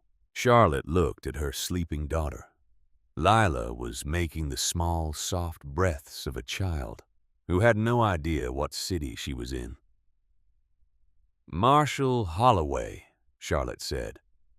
My name was already in this city. They have been telling stories about me for 2 years. Tomorrow morning, the story will simply be true. Holloway nodded once. Hank reached across and took his wife's hand. The Sterling residence stood on Walnut Street between 18th and 19th. A 4-story brownstone with a black iron fence and a mahogany double door and a brass nameplate that had read Sterling for 41 years. at 7 o'clock on the morning of Sunday, April 21st, 1878. Charlotte Thornton stood on the public sidewalk across the street from that door, with her husband on her right and her infant daughter against her chest. Behind them on the sidewalk stood Quincy Thornton Rourke, Thornton Old Buck Driscoll, in his buffalo coat, and her brother Lawrence Beaumont, who had met them at the train station the previous afternoon and embraced his sister for the first time in 20 months, and wept against her shoulder for almost a full minute before he could speak. The sun was up. The street was beginning to fill with churchgoers in their Sunday clothes walking to the 8 o'clock services at St. Mark's. They saw the cluster of strangers on the sidewalk, and many of them slowed. Marshal Garrett Holloway crossed the cobblestones with 2 deputies on either side of him. He climbed the marble steps of the Sterling residence. He raised the brass knocker and he knocked 3 times hard. The butler, a long-faced Englishman named Mr. Pratchett, opened the door. "Mrs. Vivian Sterling," Marshal Holloway said. "I am United States Marshal Garrett Holloway of Cheyenne, Wyoming. I have a federal warrant for her arrest. Step aside, sir, or you will be arrested with her for obstruction."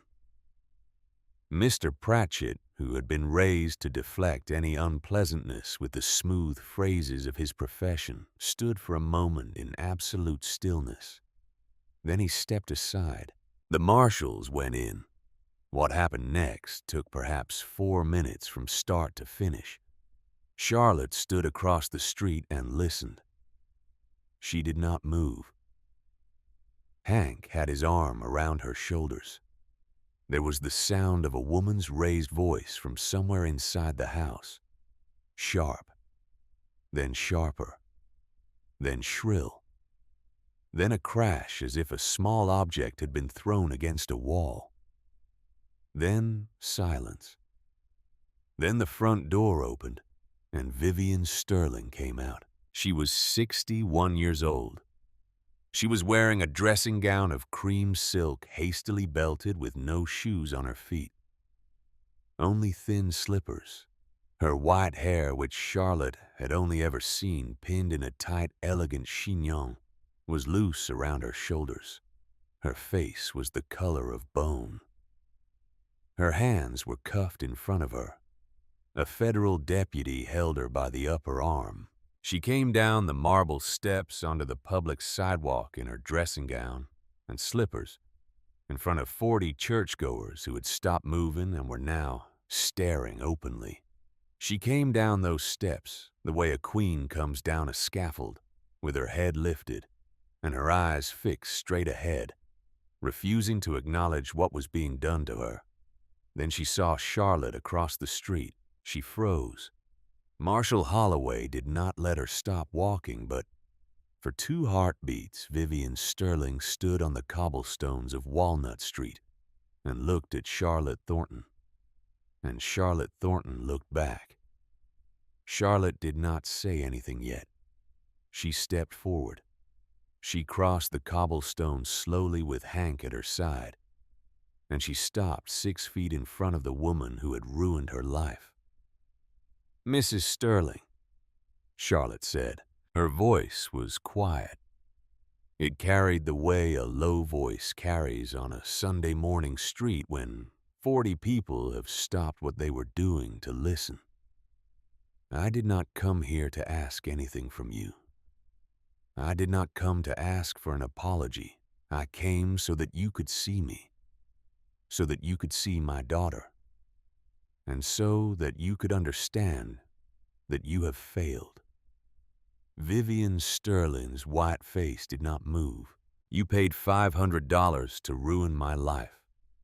You paid that money to a doctor who told a lie. You paid my own father to accept the lie. You did this because you wanted your son to marry a judge's daughter. You did this because you thought a girl from a failing bank in this city was not good enough for a Sterling. And what you accomplished, Mrs. Sterling, was this. You sent me west. You put me on a stagecoach that was attacked on a Wyoming trail. And in the timber of the Bighorn Mountains, 3 men came out of those trees and saved my life. And one of them in time married me and gave me this child in my arms, and a home I love more than any house I have ever entered in this city of yours. You wanted to destroy me. You introduced me to the only happiness I have ever known. Charlotte took one step closer. I am not going to forgive you. I am not going to thank you. I am going to stand on this sidewalk while Marshall Holloway puts you on a wagon, and I am going to watch you ride away from this house for the last time. And then I am going to take my daughter home to Wyoming, and I am going to live the life you tried to take from me. And I am never going to think of you again. She held Vivian Sterling's eyes for one long moment. Marshall Holloway, she said without turning her head. Take her. Holloway nodded once to his deputies. They walked Vivian Sterling toward the black police wagon waiting at the curb. She did not look back. A young man with a notebook had been sprinting down Walnut Street for the last 60 seconds. He arrived just as the wagon door was being closed. He took one look at the scene, took out a pencil, and began to write. He was a reporter for the Inquirer. Charlotte did not know him then. She would learn his name within the week. His name was Edgar Wells, and he was 24 years old, and he was the man who would write the front-page article that by the following Friday would be reprinted in every major newspaper between Boston and St. Louis, and would within 6 months force the Medical Board of the Commonwealth of Pennsylvania to revoke 7 licenses and rewrite 3 statutes governing premarital examinations of women. But that was for later in the week. For now, on the morning of April 21st, 1878, on a Sunday sidewalk on Walnut Street, the Sterling household was being emptied of its mistress, and the woman she had tried to ruin was standing on the cobblestones with a child against her chest and a husband at her shoulder, and the morning sun was coming up over the rooftops of Philadelphia and lighting them both. That afternoon, Charlotte and Hank went to her father's house. It was a smaller house than the Sterling residence on a quieter street. It had been the house Charlotte was raised in. The brass knocker on the door was the same brass knocker she had used as a girl when she had run home from school and forgotten her key. She knocked it now, 3 times. Her father, Thaddeus Beaumont, opened the door. He was 62 years old. He looked 75. His hair, which had been black 2 years ago, was entirely white. His face had hollowed in a way that Charlotte had not been prepared for. He was holding a folded copy of the morning edition of a smaller newspaper that had run a brief account of the Sterling arrest, and his hand on the door was shaking. Charlotte. Father. She did not step inside. She had decided on the train 4 days back that she would not step inside this house. Hank stood half a step behind her. Lila slept against her chest. Charlotte, please, come in. Your mother. No, Father. We will not be coming in. I came to say one thing to you, and then we will go. Behind him, somewhere in the dim hallway, she could hear her mother. Beatrice Beaumont was weeping. Charlotte recognized the sound of her mother's weeping the way a child recognizes a song. Lawrence wrote to me, Charlotte said. He told me about the $500. He told me that you took it. He told me that the bank was failing and that you used it to pay the quarterly note. I have known this since November. I have had time to consider it. Her father opened his mouth. He closed it. "I will not bring charges against you," Charlotte said. "Not because I have forgiven you. I have not. I will not bring charges because Lawrence is your son, and he has done nothing to deserve being orphaned by a public scandal involving his own family. Lawrence is leaving Philadelphia at the end of this month. He is coming with us as far as Cheyenne, and from there he will travel on to Oregon, where he intends to study medicine. I have offered him a place at our ranch for as long as he likes. I will not be writing to you. I will not be sending photographs of your granddaughter. You and Mother will know that she exists. You will not know her face." Thaddeus Beaumont's hand closed slowly on the doorframe. His eyes were wet. "Charlotte, that is everything, Father. Goodbye." She turned. She walked down the steps with Hank at her side. She did not look back. Behind her, her mother's weeping rose into the kind of cry she remembered from her childhood. The kind of cry her mother had made when something had broken in the kitchen and could not be repaired. Charlotte heard it. She kept walking. Halfway down the block, Hank put his hand on the small of her back. "Are you all right?" "No," Charlotte said, "but I will be." He did not say anything else. He walked her back to the carriage. They drove to the Continental Hotel. She held Lila against her chest the whole way, and the small, warm weight of her daughter was the only thing in the world that felt real. The Enquirer ran the story on the front page the next morning, Monday, April 22nd. The headline was 3 lines tall. "Wyoming Wife Exposes Philadelphia Conspiracy. Society Matron Arrested. Doctor Held on Federal Charges." Edgar Wells had done his work. The article ran 2.5 columns. It included quotes from 4 other women named in the depositions who had been told by Dr. Pemberton that they would never bear children, and who had subsequently borne them. It included the bank records showing the 5 payments from Vivian Sterling to Dr. Pemberton over a period of 6 years. It included a brief account of the attack on the stagecoach in Wyoming, the killing of Bartholomew Pike, the rescue by the Thornton brothers, and the marriage of Charlotte Beaumont to Hank Thornton in February of 1877. It did not include the events of the night of December 17th at the ranch. Marshal Holloway had asked that those be kept private for the safety of the witnesses. Edgar Wells had agreed. By Wednesday, the article had been reprinted in Boston, New York, Baltimore, Pittsburgh, Cincinnati, Chicago, and St. Louis. By Friday, 3 other women in Philadelphia had come forward to the offices of the district attorney with stories of their own. By the following Monday, a special committee of the Pennsylvania Medical Society had been convened. Charlotte read none of it. She and Hank and Lila boarded a westbound train at Broad Street Station on Wednesday afternoon with Lawrence Beaumont and the rest of the Wyoming party, and they went home. Vivian Sterling was tried in federal court in October of 1878. She was found guilty on all counts. She was sentenced to 15 years in the Federal Women's Penitentiary in Auburn, New York. She lived 3 years and 4 months of that sentence. She died in her cell on the night of February 8, 1882, of a stroke.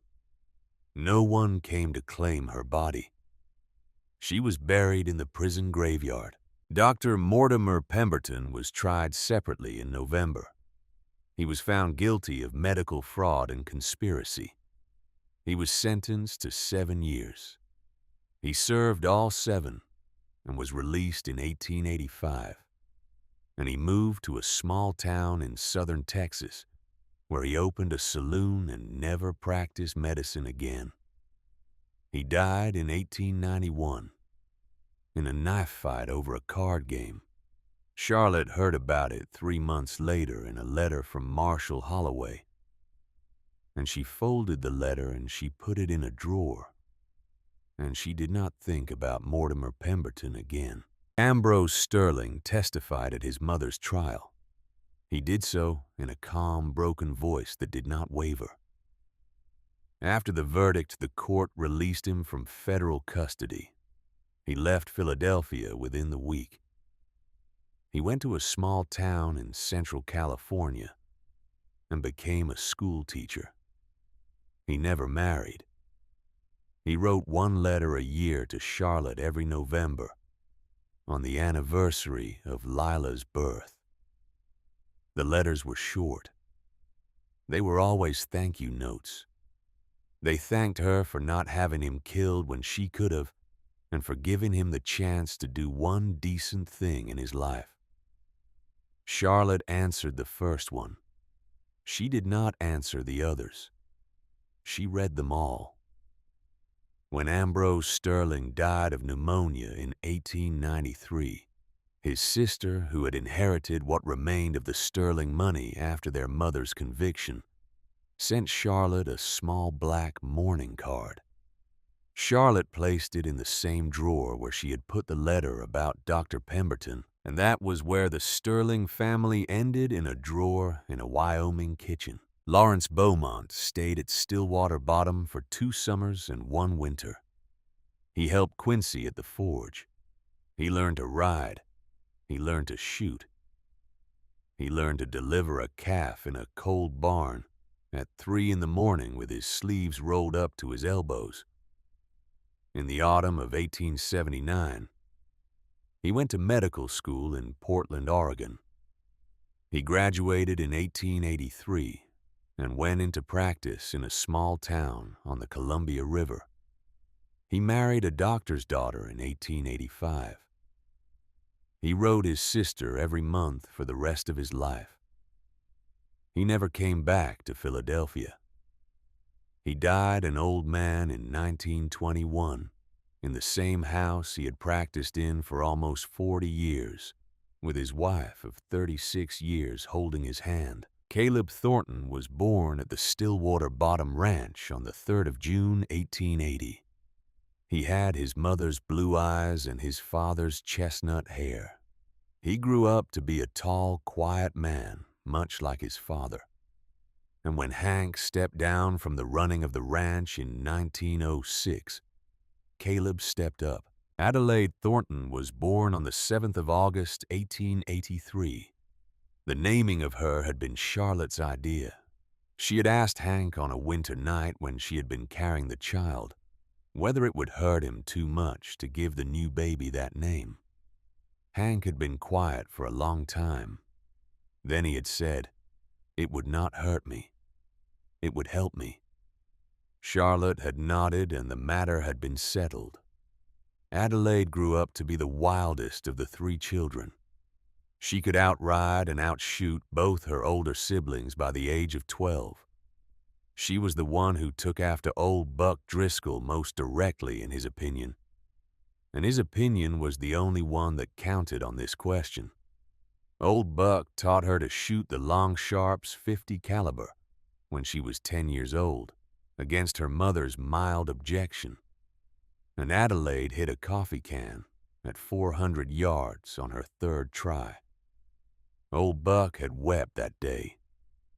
He had not let anyone see, but he had wept because he had understood, the way an old man understands such things, that the country he had loved was going to need young women like Adelaide for whatever was coming next. Quincy Thornton married a schoolteacher named Imogene Hartshorn in 1880. They built a small house half a mile from the main ranch and had 4 children of their own. Quincy continued to run the forge until his hands began to fail him in his late 50s. He carved wooden birds for his grandchildren in his last years. He died in his sleep in 1909. Rourke Thornton never married. He lived in the main house with Hank and Charlotte and the children for the rest of his life. He became gradually and without intending to the favorite uncle of every child in the family. He taught Lila to read. He taught Caleb to track. He taught Adelaide to shoot. He kept the books of the ranch until the year he died. He published a small memoir of the Civil War in 1895 with a small press in St. Louis that sold 472 copies. He kept a copy on his bedside table and read from it once a year on the anniversary of Gettysburg. He died on a Sunday morning in 1912 at the age of 63, in his own bed, with Charlotte holding his hand. His last words were spoken to her. He said, "Tell Hank I was wrong about you." Charlotte had not understood what he meant. Hank had when she told him. Hank had wept for an hour alone in the barn, and afterward had not spoken of it again. United States Marshal Garrett Holloway retired in 1886 and moved his family to a small ranch 10 miles outside Cheyenne. He died in 1888 of a heart condition. His son, Nathaniel Holloway, who had been 12 years old at the time of the Sterling arrest, grew up determined to study medicine. He went east to Boston and graduated from Harvard in 1892. He came back to Wyoming. He set up a practice in Buffalo Creek. In 1896, at the age of 30, he asked Lila Thornton, then 19, if she would consider being his wife. Lila said yes. Hank gave them his blessing. They were married in the church at Buffalo Creek in the spring of 1897, with the same Reverend Ezra Whitfield presiding, who was now an old man with white hair and a kind, steady voice that had grown softer with age, but no less certain. But before any of that, before the wedding in 1897, before any of the rest, there was the death of old Buck Driscoll in the winter of 1894. It came in February of that year. Old Buck was 70 years old. He was, in his own words, still meaner than a wet panther, but his joints were not what they had been, and the long cold of the bighorn winters had begun to settle into his bones.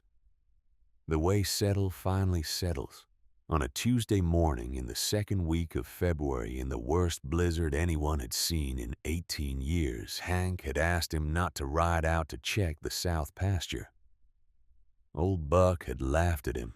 "Hank Thornton," he had said, "I rode out into worse weather than this when your daddy was still wetting his pants. Get out of my way." He had ridden out at 9 in the morning. The blizzard had thickened by 10. By noon, it was a white wall in which a man could not see his own horse's head. Old Buck did not return that night. He did not return the next day. The storm did not break for 3 days. When the weather cleared on the morning of the 5th day, Hank and Quincy and Caleb, who was 13 years old at the time and had insisted on coming, rode out to find him. They found his mule first alive, half frozen, standing patiently next to a young heifer that had broken her leg in a snowdrift. Old Buck himself was 20 feet away, sitting upright against a lodgepole pine, facing west with his Sharp's rifle across his knees and his buffalo coat closed up to his chin. His eyes were closed. His face was peaceful. He had not, Hank judged from the position, been alive for more than 2 days. The heifer would not have lived through another night. He had died saving a calf.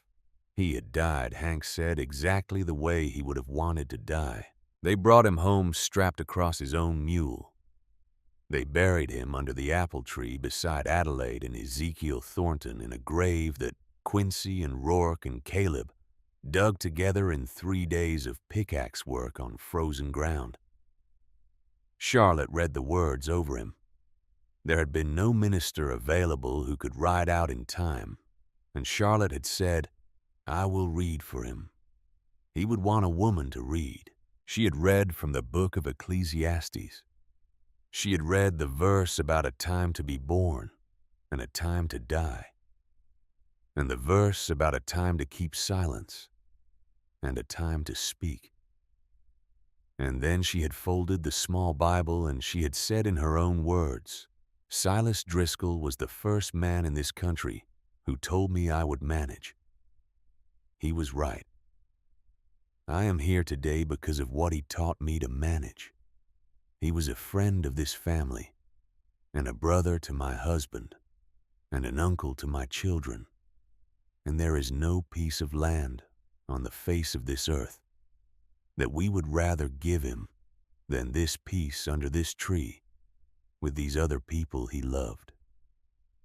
Goodbye, old buck. The country is poorer for your leaving it. Hank had not been able to speak. He had stood at the head of the grave with one hand on Caleb's shoulder, and he had let the tears run down his face, and he had not wiped them away. 3 years later, on a soft September evening in 1897, Charlotte Thornton walked out behind the main house at Stillwater Bottom toward the apple tree. She was 43 years old. There were silver threads at her temples. The lines around her eyes were the lines of a woman who had laughed often, and the lines around her mouth were the lines of a woman who had wept enough, but not too much. She wore a soft gray dress and a wool shawl against the evening cool, and she carried in her hand a small bouquet of late wildflowers that she had picked on the slope behind the barn. Hank was already at the tree. He was sitting on the flat stone bench Quincy had carved and laid there years earlier. The bench had 4 names on it now: Adelaide, Ezekiel, Silas Driscoll, Garrett Holloway. The marshal had asked before he died that a memorial stone for him be placed under the tree. He had said he had no other family and that the tree would do as well as any other place. Hank had agreed. The stone had been there since 1888. Hank was 50 years old. His hair was almost entirely gray now. He was lean still and tall still, and his eyes were the same clear amber they had been on the day she had met him in the snow. He stood up when he saw her. He had been waiting for her. She laid the wildflowers at the base of the tree. She straightened, and Hank put his arm around her shoulders, and they sat together on the stone bench and looked out west across their valley. The light was going. The peaks of the bighorns had turned the color of old gold. From the main house behind them came the sound of voices. Lila, 20 years old, was laughing at something. Her young man, Dr. Nathaniel Holloway, was laughing back. Caleb, 17 now, was helping Rourke put the horses up for the night, and the soft thud of hooves on packed dirt drifted on the air.